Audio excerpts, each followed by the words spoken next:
Hi guys, so இந்த செஷனில் நம்ம எதை பற்றி பார்க்க போகிறோம் அப்படின்னா what is windows server domain controller ஒரு குரூப் மாடல்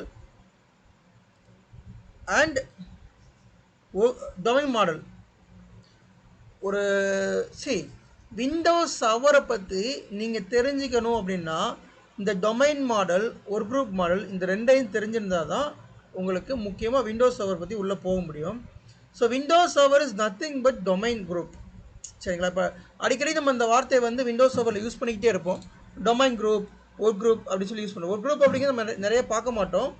அது இப்போ யாரும் யூஸ் பண்ணுறது கிடையாது. அது ஒரு இன்ஃபர்மேஷனுக்காக ஒர்க் குரூப் பற்றி நான் சொல்கிறேன். ஸோ டொமைன் குரூப் அப்படிங்கிறது நமக்கு ரொம்ப ரொம்ப இம்பார்ட்டண்டான ஒரு இது. ஏன்னா நம்ம இந்த டொமைன் குரூப் மாடலில் தான் வந்து நம்ம வந்து ஒர்க் பண்ணுவோம். சரிங்களா? ஸோ ரெண்டுக்கும் என்ன டிஃப்ரென்ஸ், டொமைன் மாடல்னால் என்ன, ஒர்க் குரூப்னா என்ன அப்படிங்கிறது ரொம்ப பெரிய டிஃப்ரென்ஸ் வந்து நம்ம வந்து பார்த்துக்கலாம். So first let's taking the point of work group. Work குரூப்னா என்ன அப்படின்னு சொல்லி நம்ம வந்து ஃபஸ்ட் அண்டர்ஸ்டாண்ட் பண்ணிப்போம். தென் டொமைன் குரூப்னா என்னன்னு சொல்லி நம்ம வந்து போகலாம். ஒர்க் குரூப் மாடல் அப்படிங்கிறது இது ஒரு கம்யூனிகேஷன். லைக் இப்போ நீங்கள் வந்து ஒரு சின்ன ஆஃபீஸ் வச்சுருக்கீங்க. உங்கள் ஆஃபீஸில் ஒரு 10 எம்ப்ளாயி இல்லை 8 எம்ப்ளாயி இருக்கிறான்னு வச்சுப்போமே. அப்போ அந்த 8 எம்ப்ளாயிக்கு 8 சிஸ்டம் நீங்கள் கொடுத்துருப்பீங்க. சரிங்களா? உங்கள் ஆஃபீஸ் லேப்டாப்பாக இருக்கலாம், டெஸ்க்டாப் இருக்கலாம், வாட் எவர் இட் இஸ், நீங்கள் வந்து கொடுத்துருக்கீங்க. அப்படி நீங்கள் கொடுத்தீங்க அப்படின்னா சிஸ்டம் எல்லாமே வந்து எதில் கனெக்ட் ஆகிருக்கும், சுவிட்சில் கனெக்ட் ஆகிருக்கும். ஸோ இது வந்து சுவிட்ச்னு வச்சுப்போமே. இந்த சுவிட்சில் உங்களோட எல்லா சிஸ்டமும் கனெக்ட் ஆகிருக்கும்.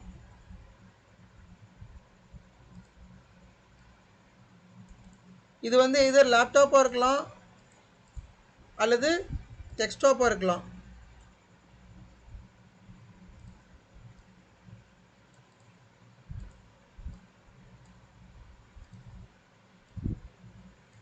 ஸோ இந்த மாதிரி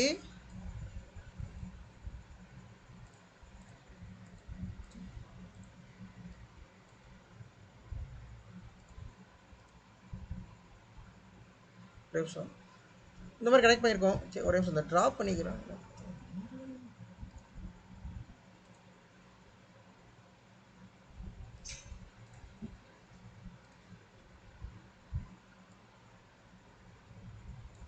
ஓகே, கம்யூனிகேஷன் வந்து சுவிட்சுக்கும் நமக்கும் இருக்கும், சுவிட்சுக்கும் நம்ம சிஸ்டமுக்கும் இருக்கும். இந்த மாதிரி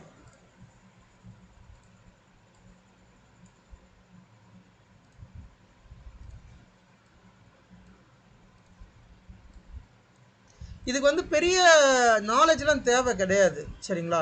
இது எப்படி இருக்கும் அப்படின்னா, ஒரு சுவிட்சு 16 போர்ட், 8 போர்ட் சுவிட்சு, 16 போர்ட் சுவிட்சு, அந்த மாதிரி நிறைய சுவிட்சஸ் இருக்குது. நான் ஆல்ரெடி காமிச்சிருக்கேன் உங்கள் சுவிட்சு எப்படி இருக்கும் அப்படின்னு சொல்லிட்டு நிறைய காமிச்சிருக்கேன். Let me show you again.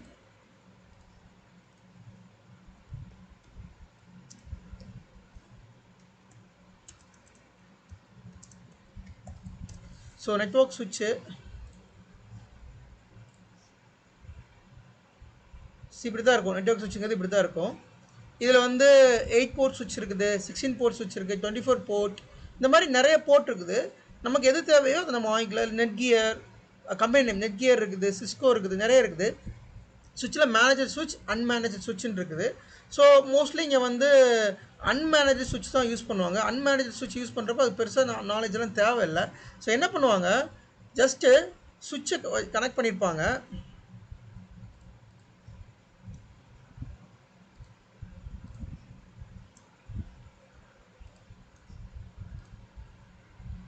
So இது ஒரு சுவிட்சு. இந்த சுவிட்சில் கேபிள், லேன் கேபிள் வந்து கனெக்ட் பண்ணியிருப்பாங்க. சரியா? ஸோ லேன் கேபிள் அப்படிங்கிறது நெட்வொர்க் கேபிள். ஸோ இதுதான் லேன் கேபிள். இதை நெட்வொர்க் கேபிள் நம்ம சொல்லுவோம், அல்லது லேன் கேபிள்னு சொல்லுவோம், ஈத்தர்நெட் கேபிள்னு சொல்லுவோம். ஸோ இந்த ஈத்தர்நெட் கேபிளை வந்து சுவிட்சோட ஒரு எண்டில் கனெக்ட் ஆகிருக்கும். இன்னொரு இது வந்து அந்த RJ45 ஜாக் அப்படின்னு சொல்லுவோம். இந்த ஹெட் இருக்கு இல்லையா, இந்த ஹெட்டை வந்து RJ45 ஜாக்குன்னு சொல்லுவோம். அப்போ இந்த கேபிள் வந்து சுவிட்சோட ஒரு எண்டில் இந்த கேபிள் கனெக்ட் ஆகிருக்கும்.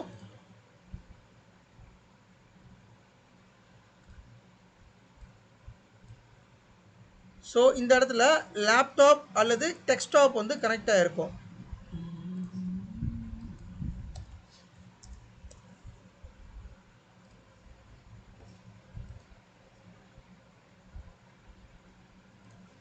இந்த மாதிரி லேப்டாப்போ டெஸ்க்டாப்போ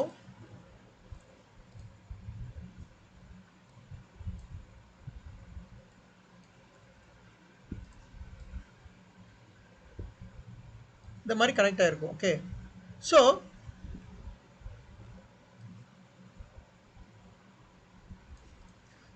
இப்போ இதுக்கு பேர் தான் ஒரு குரூப் மாடல். இதில் உங்களுக்கு வந்து எந்த ஒரு செட்டிங்ஸோ எதுவுமே தேவையில்லை. ஜஸ்ட்டு ஒரு இன்டர்நெட் வருது,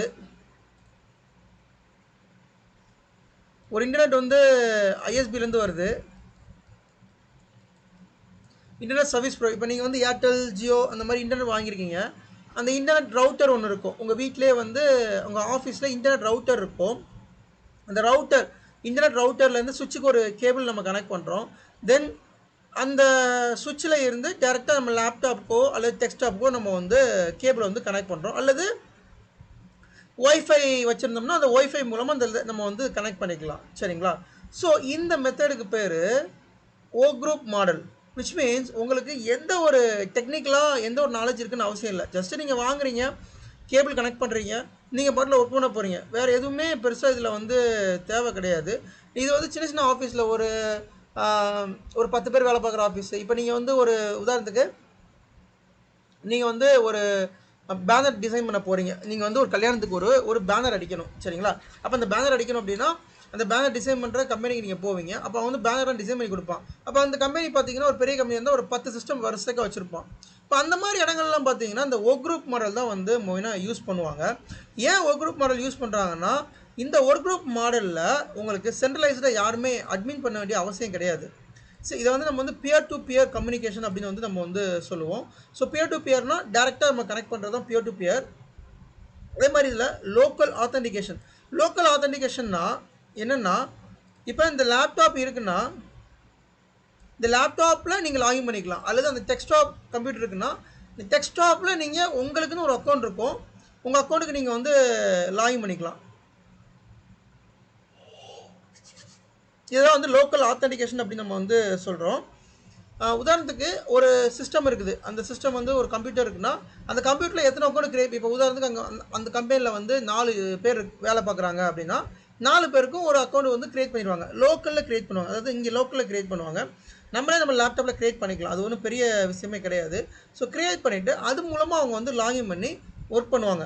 அதே மாதிரி இதில் செக்யூரிட்டி பெருசாக இருக்கான்னு கேட்டால் செக்யூரிட்டி வந்து பெருசாக கிடையாது. ஏன்னா இதை கவர்ன் பண்ணுறதுக்கு சென்ட்ரலைஸ்டாக யாருமே கிடையாது. நீங்களே கனெக்ட் பண்ணுறீங்க, நீங்களே இன்டர்நெட் வரும், அதில் நீங்கள் கனெக்ட் பண்ணி போய்கிட்டே இருப்பீங்க. உங்களுக்கு வந்து அது எல்லாமே ஓப்பனாக இருக்கும். லைக் அந்த இன்டர்நெட்டில் வந்து நீங்கள் எல்லாமே யூஸ் பண்ணிக்கலாம். Social media platforms, YouTube platform எல்லாமே நீங்கள் வந்து யூஸ் பண்ணிக்கலாம். அதில் வந்து சென்ட்ரலைஸ்டாக எதுவுமே கிடையாது. இது எங்கே யூஸ் பண்ணுவாங்கன்னா சின்ன சின்ன கம்பெனி, சின்ன சின்ன ஆஃபீஸு, ஒரு 5 பேருக்கு ஆஃபீஸு, ஒரு 10 பேருக்கு ஆஃபீஸு, ஒரு ப்ரௌசிங் சென்டர், அந்த மாதிரி இடங்களில் இந்த ஒர்க் குரூப் வந்து யூஸ் பண்ணுவாங்க. மெயினாக ஞாபகம் வைக்க வேண்டியது, இந்த ஒர்க் குரூப் வந்து நம்ம வந்து ஆஃபீஸில் பெரிய பெரிய என்டர்பிரைஸில் யூஸ் பண்ண மாட்டோம், சின்ன சின்ன இடங்களில் யூஸ் பண்ணுவாங்க. ஒரு அண்டர்ஸ்டாண்டிங்க்கு நான் சொல்கிறேன். Then coming to the point of domain group. So work group model நம்ம பார்த்தாச்சு. டொமைன் குரூப் அப்படிங்கிறது எப்படி இருக்கும் அப்படின்னா, there is a centralized administrator. இங்கே வந்து பார்த்தீங்கன்னா சென்ட்ரலைஸ்டாக ஒரு அட்மினிஸ்ட்ரேட்டர் இருப்பார். இது ஒரு கம்பெனியில் எப்படி இருக்குன்னு நான் சொல்லிடுறேன். சேம் அங்கேயுமே சுவிட்ச் இருக்கும், எல்லாமே இருக்கும். ஆனால் அந்த சுவிட்ச் எங்கே கனெக்ட் ஆகிருக்கும் அப்படின்னா ஒரு சர்வரில் கனெக்ட் ஆகிருக்கும். இப்போ நம்ம இதுக்கு முன்னாடி இந்த ஒர்க் குரூப் மாடலில் நம்ம வந்து பேசுகிறது எல்லாமே வந்து கிளைண்ட் ஓஎஸ் தான். இப்போ இந்த இதில் பார்த்தீங்கன்னா லேப்டாப்பில் வந்து பார்த்தீங்கன்னா விண்டோஸ் 11, விண்டோஸ் 10 இருக்கும். அங்கே ஒரு பர்சனல் கம்ப்யூட்டர் இருக்குது அப்படின்னா விண்டோஸ் 10 இருக்கும். உதாரணத்துக்கு அந்த ஆஃபீஸ் வந்து ஒரு டிசைனிங் சாஃப்ட்வேர் பண்ணுற ஆஃபீஸு, பேனர் டிசைன் பண்ணுறாங்கன்னா அவங்க என்ன மிஞ்சுமே கோல்ட்ரா யூஸ் பண்ணுவாங்க, ஃபோட்டோஷாப் யூஸ் பண்ணுவாங்க, அது லேப்டாப்லேயே ஒரு டெஸ்க்டாப்லேயே யூஸ் பண்ணிட்டு போகிறாங்க. ஓகே, பட் இங்கே டொமைன் மாடலில், டொமைன் குரூப்பில் வந்து பார்த்தீங்கன்னா there is a centralized administrator.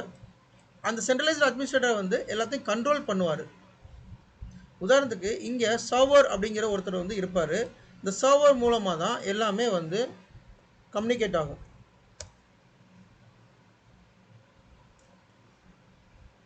So இது ஒரு சர்வர்னு எடுத்துப்போம்.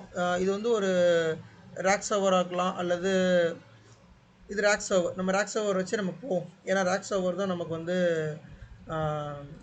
யூஸ் பண்ணுறது. ஸோ ரேக் சர்வர் வச்சே போவோம்.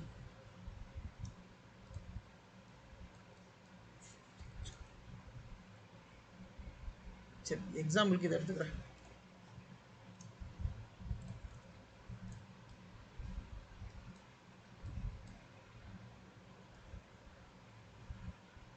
ஸோ இது ஒரு சர்வர்னு வச்சுப்போம். ஓகே, இது வந்து ஒரு சர்வர், இது வந்து ஒரு சுவிட்சு,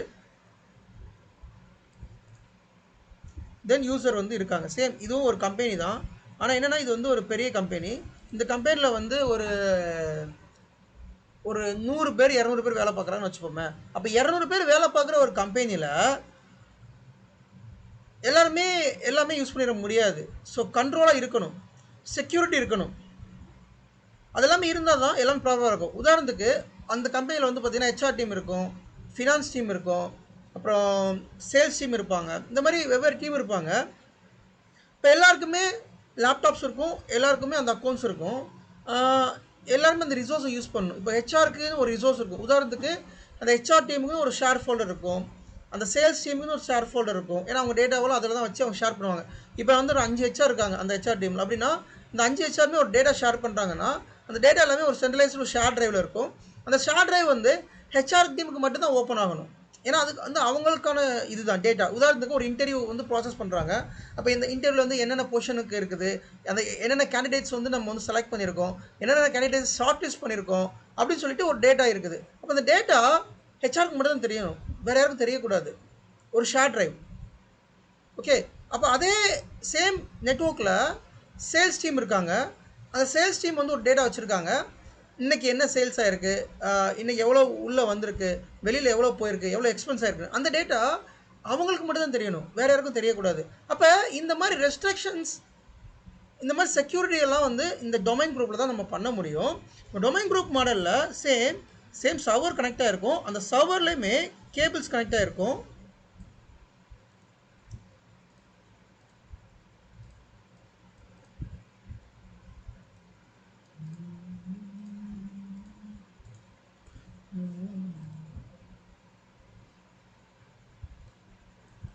ஸோ இந்த மாதிரி அங்கேயுமே வந்து எல்லாமே யூஸ் பண்ணுறான்னு வச்சுப்போம். பட் இங்கே என்னென்னா சர்வரில் சேம் நம்ம நெட்வொர்க் கேபிள் தான் யூஸ் பண்ணுறோன்னு வச்சுக்கோங்களேன். இப்போ இன்புட் இங்கே சர்வர் கொண்டு வந்திருக்கும், தென் ஐஎஸ்பிலேருந்து ஒரு கனெக்ஷன் வரும்.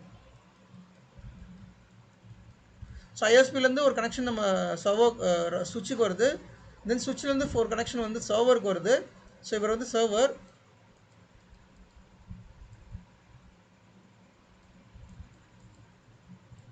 ஸோ சர்வர் தென் மற்ற கேபிள்ஸ் எல்லாமே மற்ற டெஸ்க்டாப்க்கு எல்லாத்துக்குமே வந்து கனெக்ட் ஆகிருக்கு. கேஸ் இதை அண்டர்ஸ்டாண்ட் பண்ணிக்கோங்க. டொமைன் குரூப் வந்து ரொம்ப ரொம்ப முக்கியம். ஏன்னா டொமைன் குரூப்பில் நம்ம ஒர்க் பண்ணுவோம். எல்லா பெரிய பெரிய கார்பரேட் கம்பெனிலையும் டொமைன் குரூப் தான் இருக்கும். சரியா?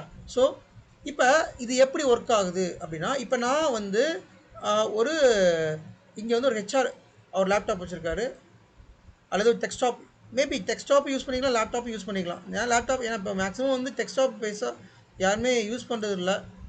ஒன்லி வந்து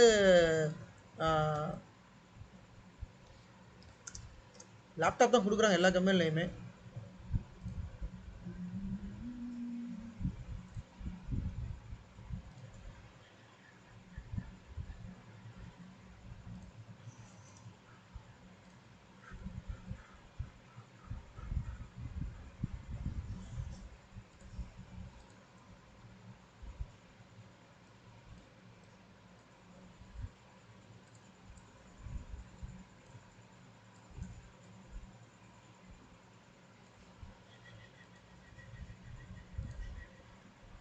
ஸோ டெஸ்க்டாப்புக்கு ஒரு கனெக்ஷன் வருது. இந்த மாதிரி வச்சுக்கிட்டோம்னா இப்போ லேப்டாப் அங்கேயே இருக்குன்னு வச்சுப்போம், இல்லை டெஸ்க்டாப் அங்கேயே இருக்குன்னு வச்சுப்போம். இப்போ ஹெச்ஆர் இதில் லாகின் பண்ணுறாரு. இந்த ஹெச்ஆர் நேம் வந்து பார்த்தீங்கன்னா லக்ஷ்மி அப்படின்னு இருக்காங்க. ஓகே, அவங்க வந்து மார்னிங்கில் வந்து ஜெனரல் ஷிஃப்ட் வராங்க. அவங்க இந்த இதில் லாகின் பண்ணுறாங்க. லாகின் பண்ணிவிட்டு ஒர்க் பண்ணுறாங்க. ஹெச்ஆர் சம்மந்தமான எல்லா ஒர்க்கும் இதில் பண்ணுறாங்க. தென் இவங்க லாக் அவுட் பண்ணுறப்ப செகண்ட் ஷிஃப்ட்டில் நைட் ஷிஃப்ட்டில் ஒரு டீம் வராங்க, மார்க்கெட்டிங் டீமோ அல்லது டெக்னிக்கல் டீமோ நைட் ஷிஃப்ட் வராங்க, அவங்களும் இதில் லாகின் பண்ணுறாங்க. இப்போ இதே சிஸ்டமில் நீங்கள் ஹெச்ஆரும் லாகின் பண்ணுறீங்க, மார்க்கெட்டிங் பீப்புளும் லாகின் பண்ணுறாங்க, அல்லது வேறு யாருமே லாகின் பண்ணுறாங்க அப்படின்னா ஹெச்ஆரோட டேட்டா இவர் பார்க்கக்கூடாது. ஹெச்ஆருக்குன்னு ஒரு டேட்டா இருக்கும், ஷார்ட் லிஸ்ட் பண்ண டேட்டாஸ் அது எல்லாமே இருக்கும். மார்க்கெட்டிங் டீமுக்கு ஒரு டேட்டா இருக்கும், டெக்னிக்கல் டீமுக்கு ஒரு டேட்டா இருக்கும். அந்த டேட்டா யாரும் பார்க்கக்கூடாது அப்படின்னா அப்போ இங்கே இந்த சர்வரில் ஏடி போட்டிருப்பாங்க, அதாவது ஆக்டிவ் டைரக்டரி அப்படின்னு நம்ம சொல்லுவோம். அது விண்டோஸ் சர்வரில் மெயினான காம்பனன்ட் வந்து ஆக்டிவ் டைரக்டரி. ஸோ இந்த ஆக்டிவ் டைரக்டரி நம்ம எந்த சர்வரில் இன்ஸ்டால் பண்ணுறோமோ he will act as a domain controller. Case இப்போ நான் சொல்கிற பாயிண்ட் எல்லாமே நோட் பண்ணிக்கோங்க, உங்களுக்கு மேக்ஸிமம் தெரிஞ்சிருக்கும், தெரியாத பாயிண்ட்டை நோட் பண்ணிக்கோங்க. So what is domain controller அப்படின்னா நம்ம ஒரு சர்வர் கொண்டு அந்த சர்வர் மூலமாக என்டையர் சிஸ்டம் என்டையர் கம்பெனியை நம்ம கண்ட்ரோல் பண்ணுறோம். So that is called domain controller. சரிங்களா? ஒரு ஸ்கூல் இருக்குது அப்படின்னா அந்த ஸ்கூல் வந்துட்டு ஒரு ஹெட் மாஸ்டர் ஒரு பிரின்சிபல் இருந்தால் தான் அது கண்ட்ரோலாக இருக்கும். அதே போல் இங்கே இந்த டொமைன் கண்ட்ரோலர் தான் எல்லாத்தையும் கண்ட்ரோல் பண்ணுறாரு. ஸோ அவர் எப்படி டொமைன் கண்ட்ரோலர் மாறுறாரு அப்படின்னா அந்த சர்வரில் நம்ம ஆக்டிவ் டைரக்டரி இன்ஸ்டால் பண்ணுறோம். ஸோ நம்ம ஆக்டிவ் டைரக்டரி இன்ஸ்டால் பண்ணதுக்கப்புறமா he will act as a domain controller. அப்போ இந்த டொமைன் கண்ட்ரோலரில் நம்ம யூசர் க்ரியேட் பண்ணுறோம். உதாரணத்துக்கு ஹெச்ஆர் அப்படின்னு ஒரு டீம் இருக்குதுன்னா ஹெச்ஆர் டீமுக்குன்னு ஒரு யூசர் க்ரியேட் பண்ணுறேன். தென் மார்க்கெட்டிங்கில் இப்போ ரமேஷ் அப்படிங்கிற இருக்காருன்னா அவருக்கு ஒரு யூசர் க்ரியேட் பண்ணுறேன். இந்த மாதிரி ஒவ்வொரு டீமுக்கும் ஒவ்வொரு யூஸராக ஜாயின் பண்ண. இப்போ புதுசாக ஒருத்தர் ஜாயின் பண்ணுற ஆஃபீஸில், சரிங்களா, அவர் வந்து சப்போர்ட் டீமுக்கு ஹையர் பண்ணியிருக்காங்க. புதுசாக ஜாயின் பண்ணுறாரு அப்படின்னா அவருக்கு இங்கே எதுலேயுமே ஆக்சஸ் இருக்காது. லேப்டாப்பே ஆக்சஸ் பண்ண முடியாது, டெஸ்க்டாப்பே ஆக்சஸ் பண்ண முடியாது. அப்போ அவருக்கு மெயில் பண்ணி ஆக்சஸ் வாங்கணும். அப்போ ஆக்சஸ் வாங்குறது தான் என்னென்னா இந்த டொமைன் கண்ட்ரோல் ஆக்டிவ் டைரக்டரியில் இப்போ மணி அப்படிங்கிற ஜாயின் பண்ணுறாரு அப்படின்னா இந்த மணி அப்படிங்கிறவருக்கு இந்த ஆக்டிவ் டைரக்டரி யூசர் இருக்கு இல்லையா, இதில் வந்து யூசர் க்ரியேட் பண்ணணும். ஒன்ஸ் யூசர் க்ரியேட் பண்ணி பாஸ்வேர்டெலாம் செட் பண்ணதுக்கப்புறமா அவர் இந்த லேப்டாப்பில் லாகின் பண்ணிக்கலாம், இதில் லாகின் பண்ணிக்கலாம், எதெல்லாம் லாகின் பண்ணிக்கலாம், பிரச்சனை கிடையாது. இப்போ நீங்கள் ஆஃபீஸ் புதுசாக போகிறீங்கன்னா உங்களுக்கு உடனே யூசர் ஆக்சஸ் கொடுக்க மாட்டாங்க, உங்களால் உடனே எதுவுமே ஆக்சஸ் பண்ண முடியாது. ஒரு 2 நாள் 3 நாள் ஆகும். அவங்களோட நேம் எல்லாமே செட் பண்ணி கரெக்டாக மெயில் அனுப்பி அதுக்கடுத்து அவங்க வந்து ஆக்டிவ் டைரக்டரியில் வந்து யூசர் க்ரியேட் பண்ணது அப்புறம் தான் உங்களால் லேப்டாப்பே இப்போலாம் பார்த்தீங்கன்னா லேப்டாப் கொடுத்துட்றாங்க ஆஃபீஸில் எல்லாத்துக்கும். உங்கள் லேப்டாப்பில் லாகின் பண்ணுறது உங்களோட ஐடி போடணும். அது வந்து ஃபுல் அண்ட் ஃபுல் பார்த்தீங்கன்னா இப்போ active directory ID plus integrated with உங்களோட ஆஃபீஸ் மைக்ரோசாஃப்ட் ஆஃபீஸ் இருக்கு இல்லையா, அதோட ஐடியோ மெயில் ஐடியோட இன்டெகிரேட் பண்ணி வந்துடுது. ஸோ அதை ஐடி கொடுத்தா லாகின் பண்ணுவீங்க. அப்போ அது எல்லாமே இந்த டொமைன் குரூப்பில் தான் நம்ம க்ரியேட் பண்ணுவோம். சரிங்களா? ஸோ டொமைன் குரூப் அப்படிங்கிறது என்னென்னா centralized administrator. There is a centralized governor or administrator, அவர் தான் டொமைன் கண்ட்ரோலர்னு சொல்கிறோம். அந்த டொமைன் கண்ட்ரோலர் மூலமாக we can control all the users, computers, printers, என்ன டிவைஸ்னாலும் நீங்கள் பண்ணிக்கலாம், ஸ்கேனர்ஸ், எந்தெந்த டிவைஸ்லாம் நீங்கள் ஆட் பண்ணுறீங்களோ அந்த டிவைஸ் எல்லாத்தையுமே இவர் கீழே கண்ட்ரோலில் கொடுத்துட்டோம்னா அவரே கண்ட்ரோல் பண்ணிடுவார். அதே மாதிரி யூசர் ஆத்தென்டிகேஷன் பொறுத்த வரைக்கும் நீங்கள் நம்ம ஒரு குரூப் மாடலில் பார்த்தீங்கன்னா யூசர் ஆத்தென்டிகேஷன் வந்து ஈச் கம்ப்யூட்டருக்கு இருக்கும், ஒவ்வொரு கம்ப்யூட்டருக்கும் ஒரு யூசர் ஆத்தென்டிகேஷன் பண்ணணும். பட் டொமைன் குரூப் மாடலில் பார்த்தீங்கன்னா யூசர் ஆத்தென்டிகேஷன் பொறுத்த வரைக்கும் சென்ட்ரலைஸ்டாக ஒரு யூசர் க்ரியேட் பண்ணிடுவோம் டொமைன் கண்ட்ரோலரில். அந்த user can login any system அந்த நெட்வொர்க். அந்த யூசரால் இந்த கம்ப்யூட்டர் லாகின் பண்ண முடியும். ஃபார் எக்ஸாம்பிள் இந்த கம்ப்யூட்டர் பிஸியாக இருக்குது, அவர் ஷிஃப்ட்டில் வர்றாரு, இந்த கம்ப்யூட்டர் பிஸியாக இருக்குது அப்படின்னா ஸோ அவரால் he can log in another computer.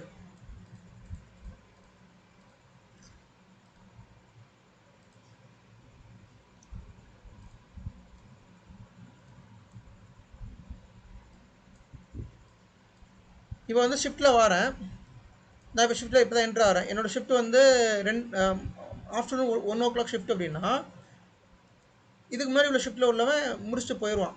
அப்போ எனக்கு முன்னாடி உள்ள ஷிஃப்ட்டில் உள்ள ஆள் வந்து இதில் லாகின் பண்ணியிருப்பார். ஸோ நான் வரேன், அப்போ நான் இதில் லாகின் பண்ணுவேன். அப்போ சென்ட்ரலைஸ்டாக நீங்கள் ஒரு அக்கௌண்ட் இருந்தால் போதும், ஏடி அக்கௌண்ட் இருந்தால் போதும், யூ கேன் லாகின் அந்த நெட்ஒர்க்கில் நீங்கள் எதுலனாலும் நீங்கள் லாகின் பண்ணிக்கலாம். உங்களுக்கு ஆக்சஸ் இருந்தால் எதுலனாலும் நீங்கள் லாகின் பண்ணி ஓகே. இதுக்கு முன்னாடி நான் ஒர்க் பண்ண கம்பெனி ஃபுல்லாக வந்து லேப்டாப் கிடையாது. இப்போ தான் லேப்டாப் எல்லாத்துக்கும் கொடுக்குறாங்க. ஒரு 5, 6, 7 வருஷத்துக்கு முன்னாடி டிசிஎஸ் விப்ரோலாம் ஒர்க் பண்ணுறப்ப நம்ம ஆஃபீஸ் தான் டேரெக்டாக போகிற மாதிரி இருக்கும். அங்கே வந்து பார்த்திங்கன்னா ஃபுல் அண்ட் ஃபுல் டெஸ்க்டாப் தான், லேப்டாப்பே கிடையாது. யாருக்கு லேப்டாப் கொடுத்துருப்பாங்கன்னா அங்கே இருக்க மேனேஜர், அங்கே இருக்க டீம் லீடு, அவங்களுக்கு மட்டும் தான் லேப்டாப் கொடுத்துருப்பாங்க. ஏன்னா அப்போ ஒர்க் ஃப்ரம் ஆப்ஷனுங்கிற ஒரு ஆப்ஷனே இப்போ கிடையாது. அப்போ அங்கே வந்து பார்த்திங்கன்னா சுற்றி இந்த மாதிரி கம்ப்யூட்டர்ஸாக இருக்கும். அதில் ஃபுல்லாக Windows 10, Windows 11 அந்த மாதிரி இன்ஸ்டால் ஆகிருக்கும். அதில் தான் உட்காந்து லாகின் பண்ணுவோம். அதில் லாகின் பண்ணிவிட்டு எங்கள் ஷிஃப்ட் முடித்தோடனே அடுத்த ஷிஃப்ட் இன்ஜினியர் அதில் லாகின் பண்ணுவார். இந்த மாதிரி ஒரு சிஸ்டம் தான். என்னோட லாகின் பண்ணுறப்ப என்னோடய டேட்டா மட்டும் தெரியும். நான் லாக் அவுட் பண்ணதுக்கப்புறம் பின்னாடி இன்னொரு ஷிஃப்ட் இன்ஜினியர் இருக்கான், அவன் லாகின் பண்ணால் அவனோட டேட்டா மட்டும் தான் அவனுக்கு தெரியும். ஸோ இந்த மாதிரி சென்ட்ரலைஸ்ட் லாகின் வந்துட்டு இதில் நம்ம வந்து பண்ணிக்கலாம். செக்யூரிட்டி மெயினாக இதில் இம்ப்ளிமெண்ட் பண்ணலாம். எப்படின்னா இந்த யூசர் இந்த வெப்சைட் மட்டும் தான் ஆக்சஸ் பண்ணணும், இந்த வெப்சைட்லாம் பிளாக் ஆகிக்கணும், சோஷியல் மீடியா அவருக்கு தெரியக்கூடாது, யூடியூப் ப்ளே ஆகக்கூடாது, அந்த மாதிரி ரெஸ்ட்ரிக்ஷன்ஸ் நம்ம நிறையா பண்ணலாம். அப்போ ஒரு டேட்டா இருக்குது, அந்த டேட்டாவை you can modify are you can delete. இந்த மாதிரி நம்ம ரெஸ்ட்ரிக்ஷன் செட் பண்ணலாம். அந்த டேட்டாவை நீங்கள் மாடிஃபை பண்ண போகிறீங்களா, டெலீட் பண்ண போகிறீங்களா அப்படிங்கிறதையும் நம்ம வந்து டிஃபைன் பண்ணலாம். இதெல்லாமே இந்த டொமைன் குரூப் மாடலில் வந்து பண்ணிக்கலாம்.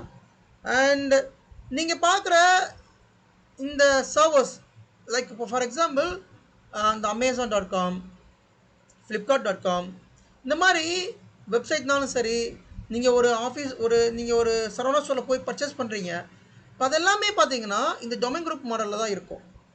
விச் மீன்ஸ் எல்லாமே சென்ட்ரலைஸ்டாக கவர்ன் ஆகிருக்கும். அந்த web servers, DNS servers, database servers, application servers எல்லாமே இந்த டொமைன் குரூப் மாடலில் தான் இருக்கும். இந்த எக்ஸாம்பிள் நான் ஏன் சொல்கிறேன் அப்படின்னா, இந்த எக்ஸாம்பிள் உங்களுக்கு புரியும். நீங்கள் ஒரு ஆஃபீஸில் ஒர்க் பண்ணுறதுனால உங்களுக்கு ஈஸியாக புரியறதுக்கான சான்சஸ் வந்து நிறைய இருக்குது. உங்களுக்கு இதில் டவுட் இருந்தால் நீங்கள் வந்து கேட்கலாம். ஸோ டொமைன் குரூப் மாடல் வந்து மெயினாக பார்த்தீங்கன்னா பெரிய பெரிய கம்பெனியில் நம்ம யூஸ் பண்ணுவோம். ஈவன் ஒரு கம்பெனி 50 பேர் இருக்காங்க, எனக்கு எல்லாமே ரெஸ்ட்ரிக்ஷன்ஸ் வேணும், அப்ளை பண்ணணும் அப்படின்னா எஸ் அஃப்கோர்ஸ் அவருமே ஒரு சர்வர் வச்சுக்கலாம். இல்லை 10 பேர் இருக்காங்க, அந்த 10 பேருக்கு இந்த ரெஸ்ட்ரிக்ஷன் அப்ளை பண்ணணும்னா எஸ் அஃப்கோர்ஸ் சர்வர் வச்சுக்கலாம். பட் அந்த சர்வர் வாங்கணும் அப்படின்னா அது விண்டோஸ் சர்வர் இன்ஸ்டால் பண்ணணும், அதுக்கு ஒரு லைசன்ஸ் வாங்கணும், அந்த மாதிரி நிறைய விஷயங்கள் இருக்குது. ஸோ அப்போ ஒரு 50 பேருக்கு கம்பெனி அதுக்கு போவாங்க. ஸோ இதில் இருக்க டவுட்ஸ் இருக்கா guys? What is work group, what is domain group அப்படிங்கிறதுல இருக்க டவுட்ஸ் இருக்கா? டவுட்ஸ் இருந்தால் கேளுங்க.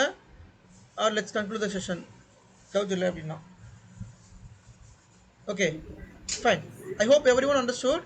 ஏன் அப்படின்னா நம்ம வந்து இதுக்கடுத்து ஃபுல்லாகவே விண்டோஸ் கான்செப்ட் தான் பார்க்க போகிறோம், விண்டோஸ் சர்வரை பற்றி தான் படிக்க போகிறோம். அப்படி நம்ம விண்டோஸ் சர்வரை பற்றி ஃபுல் அண்ட் ஃபுல் படிக்கிறதுனால நமக்கு இந்த டொமைன் குரூப் தான் வந்து ஃபுல்லாக அண்டர்ஸ்டாண்ட் பண்ணால் தான் உங்களுக்கு அதெல்லாம் புரியும். அதுக்காக நான் வந்து சொல்ல வரேன். சரியா? சரி.